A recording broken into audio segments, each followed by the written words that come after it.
Morning, everyone. Welcome. Thank you for joining us. And if this is your first time, welcome. We got Adam B. Growing and we got Lunchbox.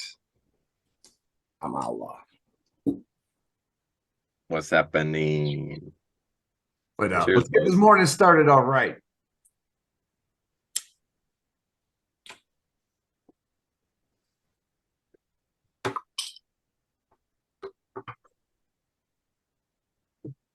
All Always right. got to do a little hit before you roll a blunt. I'm right to do that. So, Lunchbox, thank you for joining us. Thanks for having me again. Always fun. Always. Excuse me. So today you're going to be our expert on, because we're going to talk about growing in cocoa. So you're going to be our expert today because neither one of us know anything about it. Fair enough. I don't know that. I mean, expert is a lot of weight. A lot of weight. Being you know significantly more than we do about it, that's kind of where he was going with it. So, Fair enough. if you can multitask, I definitely have a couple questions for you right off the Yeah, bat. I can roll and talk for sure. This is definitely for beginners. You know, we've been trying to get topics more back to getting people into growing, you know, and as you know, once you make the decision, you have decisions to make. So one of those is what media, obviously. So Coco, being you're the only person we know that very successfully grows in cocoa, we definitely wanted to pick your brain and get the pro tips for beginners. So I guess literally my very first question is is there a specific cocoa you can use, cannot use? Is it all exactly the same? Does it matter where you get it from? What do you use? Well, a few things to go along with, or a few things in response to that. Like, first of all, getting your whatever meat Oh, you're using from a reputable source is important. Um, if you are growing in soil, like you don't want super dry soil. You don't want it to have gotten to the point where it's hydrophobic. Cocoa, on the other hand, does not get hydrophobic, or it's very hard for it to. So, like, if you let the pots dry out quite a bit and then water, it's usually pretty easy for the water to absorb and it doesn't just go around the root system. okay. Um, as far as which one to use, um, I've been experimenting with a bunch of different ones. Okay. That's a new variable for roll. I've used the Psycho. I think I've used Fox Farm, like I don't know, quite a few. Sure. Even the black gold they sell at Ace Hardware. Key, come on, yeah. Thank you. The black gold that they sell at Ace Hardware. Really, I think the biggest thing is to have a nice mix of cocoa and perlite. The sorry, I turned my fan on. Perlite gives it, a little bit more aeration. Cocoa's already airy to begin with. But most important, I'd say over brand. I seem to get the same result no matter what brand I'm using. Okay. But about a 70-30 mix of cocoa to perlite, 30% perlite. And I seem to, do pretty well there. The other thing to be said is new cocoa can come with residual salts from processing. So a lot of times people say that you're supposed to wash your cocoa before you use it. So you can either put it in a 5-gallon bucket or a Rubbermaid tote with holes drilled in the bottom. Just soak it. Measure the ppms that come off initially out of your runoff, and then after you hose it down for that, the ppms have completely dropped off to whatever the water is. because cocoa is inert. So like if you test your water and the water coming out of your hose is like 400 ppm, your initial runoff from the cocoa is like 7. You water till it's 4, and then you know the cocoa is clean, at least to the point of what you're using the water with. Gotcha. Okay. So Long after long. is that the same as I hear people having to buffer their cocoa? Is that what they're referring to? Washing it out? I think buffering is more referring to like charging it, putting some nutrients in it. For example, I like to use a dry the Happy Frog dry fertilizer. When I mix like I'll take my cocoa and put it in like a 5-gallon bucket, and with those 5 gallons of cocoa, a handful of my fertilizer, mix that up really well, and then transplant into that. And then from there, I'll just use the Tico Super T, some CalMag, basic stuff, none of the bigger nutrients or anything like that at that point for a couple of weeks. But that's all I do to charge it. Okay. So all right, and we kind of touched on with the nutrients. So the cocoa, when you're using it, has nothing in it. So you need to add everything, your entire, the NPK plus all your micronutrients. You are in charge, correct? Because it has. Correct. Okay. Do you use cocoa for seedlings? No, so I don't start seeds in cocoa. Literally every seed I've ever tried to start in cocoa, even if I germinate it first and then plant it, it dies. It dies immediately. Okay. Because like I use RO water on top of it. So like there's no nutrients that's going into that pot. My ppm in my RO system is 4. So like it's not getting any kind of beneficial anything that you would normally get out of like a tap or even a well or something like that. So with the cocoa, they just, even if they're watered properly, they just always die. So water soil, Happy Frog, or any other soil blend that you're for seedlings. A very low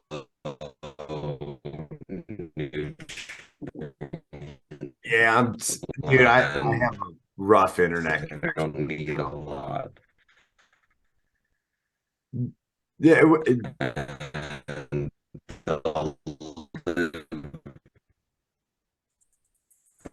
And like I'll germinate for a month and then I'll transfer through. I'm coming through fine. Everything seems good.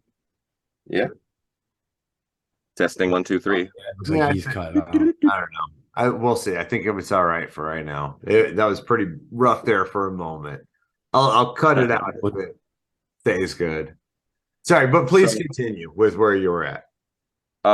So essentially, just to recap, I start in a seed starter soil in a small pot, about twice the soil capacity as a solo cup, and they will live in that pot from the time they're germinated and planted to 1 month, and then at 1 month I transfer them into a 3 or 4 gallon pot. And that pot is cocoa with the dry amendment, a little to the of the fertilizer in the cocoa before I transplant those. Always using great white for the mycorrhizae, for the roots and everything.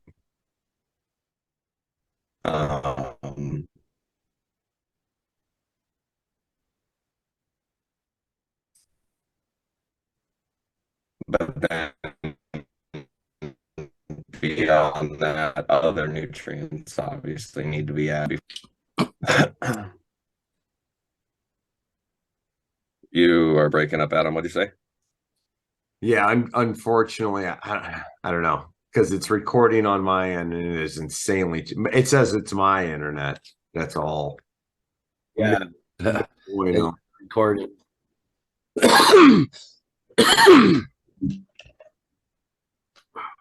So I literally, unfortunately, caught none of that at all. Well, poop. Damn. Yeah. Since literally the last time, Well, it's like, please continue. Outlaw. It went, okay. Outlaw. Blah, blah, blah, blah, blah, blah, blah, blah. Yes. Nothing. How much of it did you catch? Was it clear for you? Oh yeah, I caught everything. Okay, so your internet's clear. So I don't know if that means the recording's going to be dodgy, but if yours is clear, then the recording might just be all right. Yeah, it might. I'm not sure how that works. I know he's the one recording, so it might be off of his screen. Is Yep. this coming through clear, Adam, or are we breaking up? Right now, we're okay. Of course. Of course. That's So how it let's goes. just, all right. And I'm sorry. So let's slide back into it. Try it again, dude. If it don't work, I'll fucking figure something out. No problem. So the broad note from the initial question and conversation was start seeds in a seed starter soil prior to transplanting to cultivation. That's the big rule. Got it. Yeah. Okay. Yeah. So yeah, definitely no seeds straight into cocoa. There's nothing there for them. As a recap, correct? Sorry, Yeah. and it was real choppy for me. And if you try and add a liquid nutrient blend to it, it will always be too strong, and you'll just burn the root and the plant will die. Yeah. Gotcha. Now, so you're using dry amendments. Without being brand specific, have you used liquid nutrients in the past and been successful with it? Yeah, I always use liquid nutrients, not for seedlings though. Got it. Okay. Again, we're just trying to for beginners, are there options open? And it kind of sounds like it. It sounds like with cocoa, you can use a dry amendment. You can use a Fox Farm lime, for example, salt-based, like blah, blah, blah. So you could do either one and have phenomenal results. Because again, we've all seen your stuff. So it speaks for itself that, but again, for a new person, first time, they can kind of go either direction. Yeah. Wait, are you asking if they could go either direction, dry or liquid? Using cocoa. I don't know. I don't really experiment too much. I never have used dry nutrients, like top dressing and things like that. Lucy, I don't try. After the transplant, they don't receive fertilizer again beyond that. Gotcha. Okay. So beyond that, it's like about a week or so of nothing but Tico and some CalMag. And then after that, I'll kind of start in with some of the grow or bloom nutrients, whatever, whether we're in veg or flower. Well, in flower, there's no transplanting going on, so it's always going to be bloom, but. Interesting. Okay. Sorry. Again, I'm asking for ourselves and any new beginners here that might have these questions. Because again, I have no idea. Use soil only forever. That's Absolutely. Yeah. Okay. So, sorry, Outlaw. I feel like I keep cutting you off, and I apologize, man. I do plenty of talking. So right now I'm just kind of learning. I feel like I've been doing all the talking. I have not used cocoa yet. It's interesting. So what, I guess my question would be, what do you consider to be the reason you think it's more beneficial than a soil? Well, every strain and every phenotype is going to grow differently and demand nutrients, right? They all one, you grow two side by side and feed them the same thing, and this one will be dark green, this one will be light green because we got super heavy nitrogen. This one doesn't want to take up nitrogen, or this one needs like 4 times as much because it's just a super heavy feeder, and this one's really easy. Then you find out this one like starts to burn up at the tips because it's being overfed to try and match this one. And with cocoa, or I'm sorry, with soil already has all the nutrients in it, right? So if you start to see one thing or the other, you have to amend and add a liquid nutrient to combat whatever the deficiency is, right?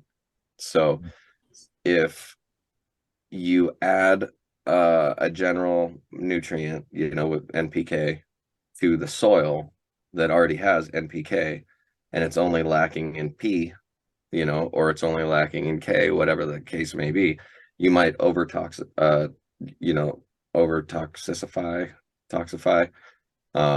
over concentrate the amount of one thing in the soil, trying to bring this one up. You brought this one up as well, So I feel like with cocoa, since it's inert, one, it flushes really easily. Like if you start to notice that something is a toxicity, not a deficiency, flushing is actually effective visually in the results a lot quicker than if you're doing it with soil.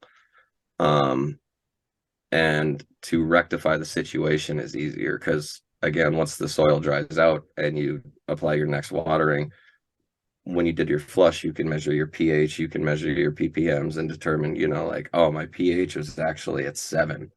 So like after you finish your flush, measure your last runoff, and then maybe it's at 5.5. So like your next watering, you're going to want to do it 6.5 to bring it to 6 in the soil medium. And in the soil or the cocoa, I mean in the dirt. So I feel like with cocoa, it's a lot easier to manage that type of rescue scenario. Not to mention, I know exactly what's going into it. There's no mystery back chemicals or, anything, any preservatives, anything that may or may not go into whatever's in the soil bag, and has those nutrients in it as well. So that's kind of a non-issue because I mean soil's super clean these days. It's manufactured with pretty high standards, so you don't really have to worry about anything like that. But good soil is manufactured with high standards, not right not all, but yes, sorry. Like Miracle-Gro, for example, it's chock full of all kinds of chemicals and stuff, and some companies share buildings with Miracle-Gro, and then you have cross contaminants, airborne, whatever the case may be. Unbeknownst to them, it's in your soil, and nobody knows because it doesn't get tested or something like that. It's just no news is good news. Yeah. Whatever. Yeah. Again, you wash all that shit out when you do your initial cocoa wash, which, by the way, to go back on, I don't know when the last time I washed cocoa was. I just I take it out of the bag, I put it in the pot, I mix it with the Happy Frog, and then plants go in. I don't do the pre-wash, and that's been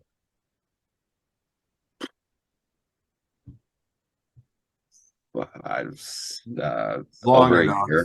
a year's worth of growing, that I haven't washed anything before planting in it, and I don't notice negative results from it. It doesn't make anything more difficult.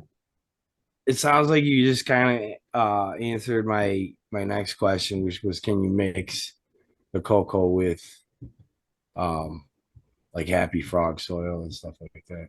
Yeah, absolutely. Cocoa is great for aeration. So like if you still want to grow in soil, but you find that your soil isn't drying out as fast as you'd like it to, or maybe it's compacting and it's not staying as fluffy as you'd like it to, doing a mixture of cocoa and perlite with your soil of choice is a great way to, aerate and fluff up the mixture and create a little extra drainage. Because one of the things that I've been doing now for a little while is saving my soil. So it actually, it's a lot of the nutrients are already sucked out of it. I got worms going into one. and I'm trying different things, but I am saving it. So now I'm kind of like, well, I don't want to just throw it away, but this cocoa sounds good. So it's like, yeah, I want to be able to mix it. So that was a question that I was going to ask. Thank you for Yeah, answering that. absolutely. I also never reused my cocoa. You probably could.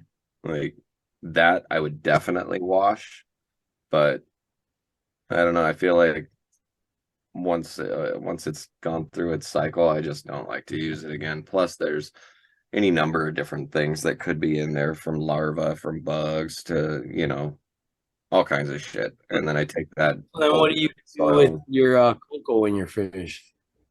scattered around the yard, Yeah. Okay. yeah, just kind of put it in planter beds and, recycle it to where the residual nutrients that are, the residual salts that are in there can benefit whatever's growing in the area.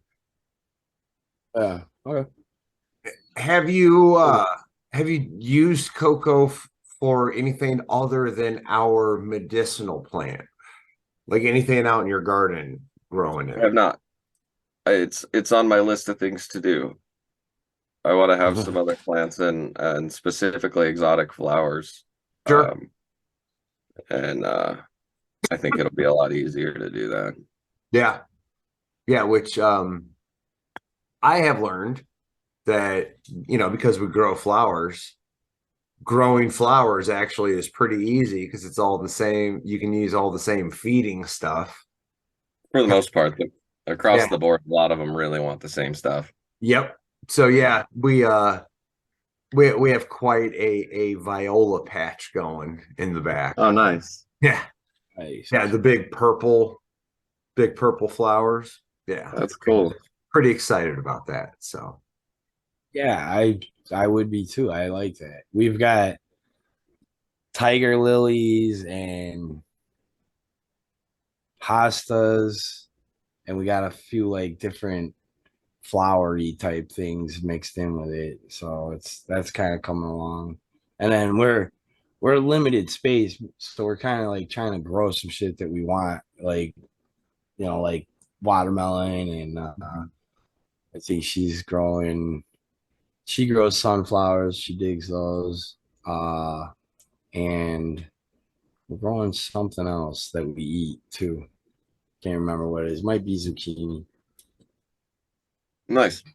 be careful Yeah. with that zucchini and watermelon though, man. What do you mean? What? Why? Especially zucchini. Zucchini is like number one powdery mildew. It's like Really? the plant that like it you guarantee will get it on zucchinis. Yeah, Guarantee. Yep. yeah. Strawberries are another one that are really, really magnetic to that shit. But yeah, so if you're messing with your garden before you go into your garden, make sure you change clothes, maybe even Yes. shower. Yep. Wash your hands real good. Coming from somebody who's been dealing with powdery mildew for months. I'm trying to avoid that kind of problem for sure. And it's a humid climate here too, so that I think is makes it even worse. Yeah, most definitely. And I'm doing a lemon haze too, so which somebody told me was susceptible to powdery Hazes. mildew. So, so Hazes are dangerous. I'm just asking for trouble, I guess. Well, that's all right. You got to roll the dice, man. You got to try. I mean, you just got to do what you got to do. Mm-hmm. All you can do is climate control, defoliate, treat, wash, whatever the case may be, So back to the cocoa. Sorry, one more question here. Because you had said so you seedlings are in a mixture. Okay. Then that goes in your cocoa mix, and with your cocoa mix is your nutrients, right? Is that what you said or no? With the cocoa and perlite is just like a handful of the Happy Frog dry fertilizer. Okay. Okay. And then you said, and then you're liquid feeding as appropriately. Well, that's a whole different discussion for Well, I mean, it goes along with the beginner stuff too. I mean, like, so like if I the plants have been in their pot in their first pot for a month now. Within that month, after about 3 weeks, 2 weeks to 3 weeks, I'll start giving them some tea, Hmm. as water, and then a little bit of CalMag, and then once they go into the bigger pots, again, tea and CalMag for a little while, and then they'll start getting the micronutrients. I might even do micronutrients when they're in their seedling stage in very small amounts.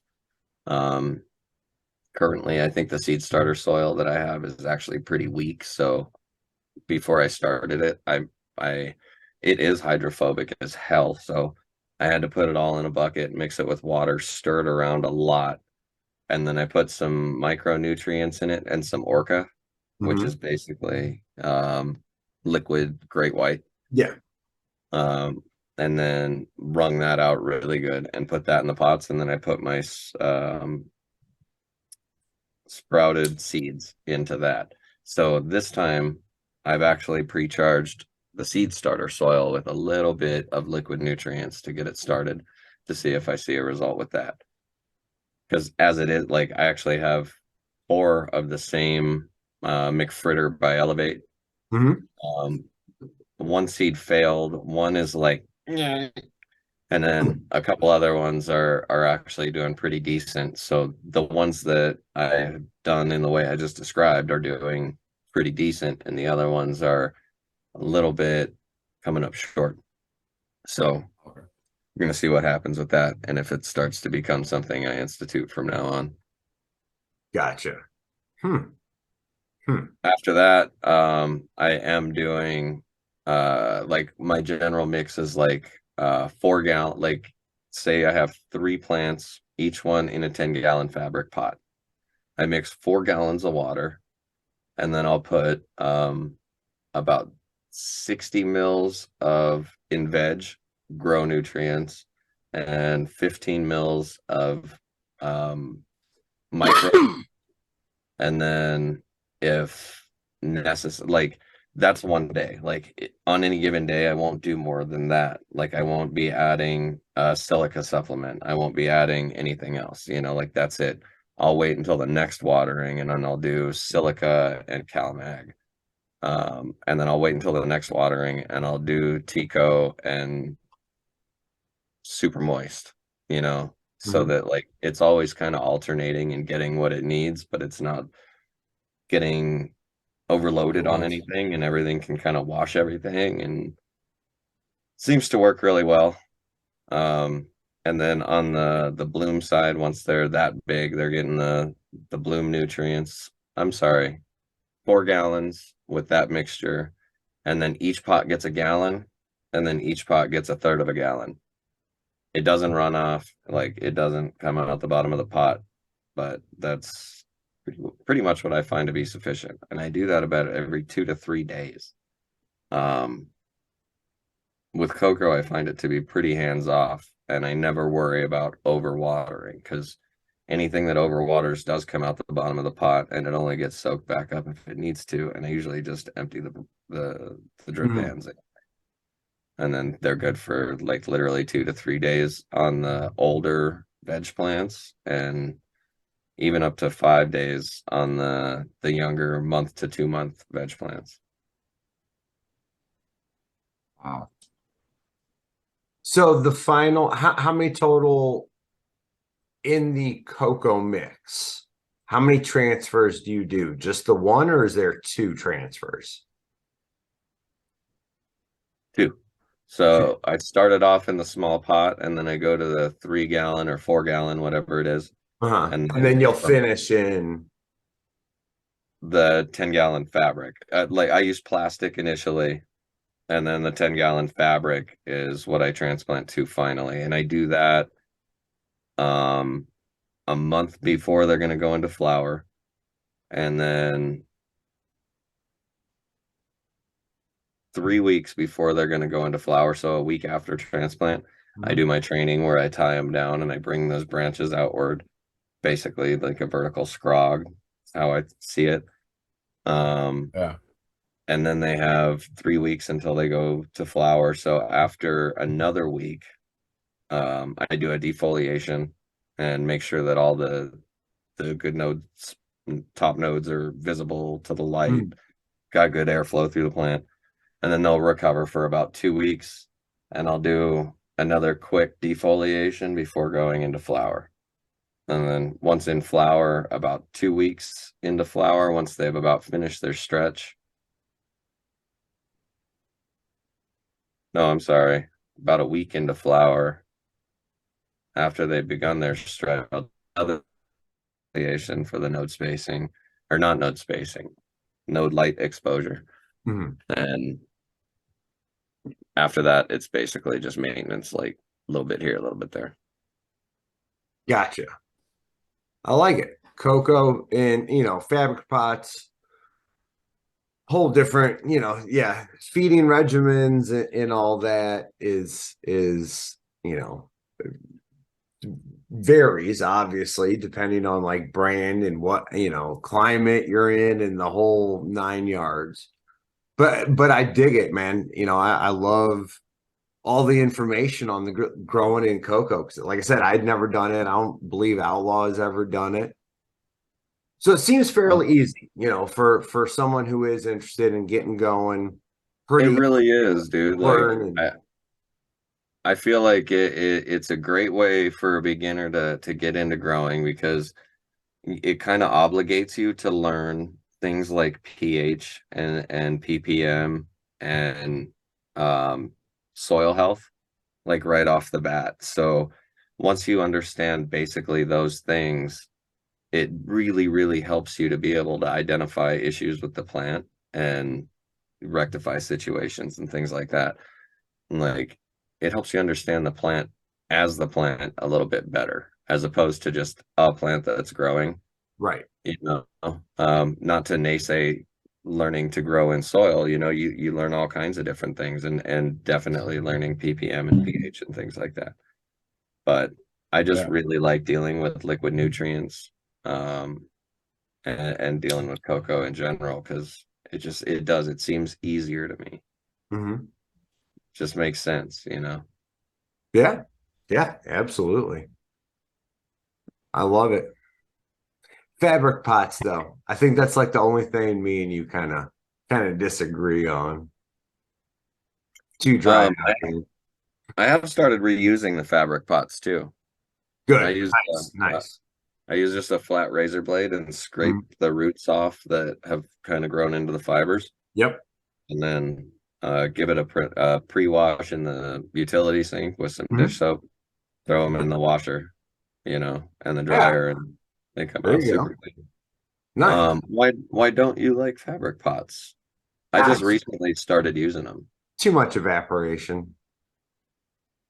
What's evaporation? Operation? Evaporation. What's that? Huh? Get the fuck. Say it again. Oh, man. Am I hearing you wrong? Say it again. Evaporating. Oh, too much evaporation from moisture? Yeah. Oh, okay. I'm sorry. I must not have been hearing you right. Yeah, that's right. That's right. He's a good editor. Well, okay. No, I'm leaving that part in. I'm